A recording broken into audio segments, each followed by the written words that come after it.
The sequel ruined everything! Here's 10 horror sequels that weren't just bad, but had the steepest drop-off from how good the previous film was. Number 10 is Jaws 2, and it's number 10 because at least Jaws 2 is watchable, but you're going from one of the most timeless, most celebrated, and influential films ever created to a watchable shark movie. Open wide, say ah! Number 9, we have The Final Destination. With the exception of this fourth film, I think the entire Final Destination franchise is actually very watchable, very consistent, but god damn, this was a low point. Number 8 is Jeepers Creepers 3, and I would say Jeepers Creepers 2 was even a bit of a step down, but that was still kind of a fun drive-in monster movie. You get the Jeepers Creepers 3, and okay, that franchise is fucked forever. At least until you get to Reborn and it's fucked again. Number 7 is Phantasm 3. Now, not everybody loves Phantasm, but those of us that do love it always debate, is the first one the best or is the second one the best? And no matter which one you choose, you can't deny the fact that the second one was at least a hike in budget, it was a grander concept, and it was more mainstream and on the path to being a really cool, successful franchise.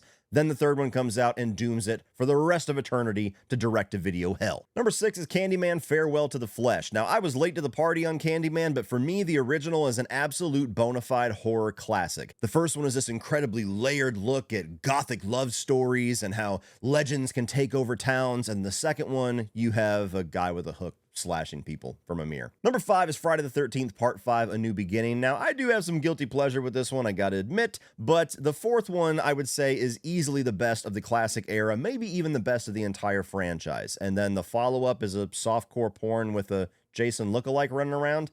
Yikes. Number 4 is Nightmare on Elm Street 5, The Dream Child. Now, 4 certainly has its issues, but that is a fan favorite. It was the most successful financially at the time. It was the MTV era. Freddy was a rock star.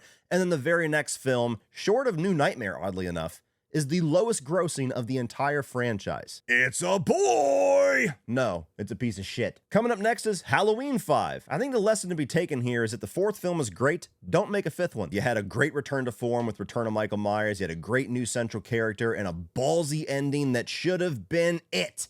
And then this came out and fucked it up. Number 2 is going to be Alien 3. Now, I know this movie has its fans and its defenders, but Aliens is one of my all-time favorite films, one of the greatest of all time. And while Alien 3 has elements that do work, it is such a huge betrayal of everybody that loves the second film. What the fuck? What the fuck? But despite how bad all those other ones were, there is an easy number 1, and it's Exorcist II: The Heretic. You have one of the most prolific and celebrated films of all time that people to this day still say is the scariest film ever created. What do you get in the sequel? Psychic dream machines and locusts. Cool. So what are the sequels that were the steepest decline for you? Let me know in the comments below.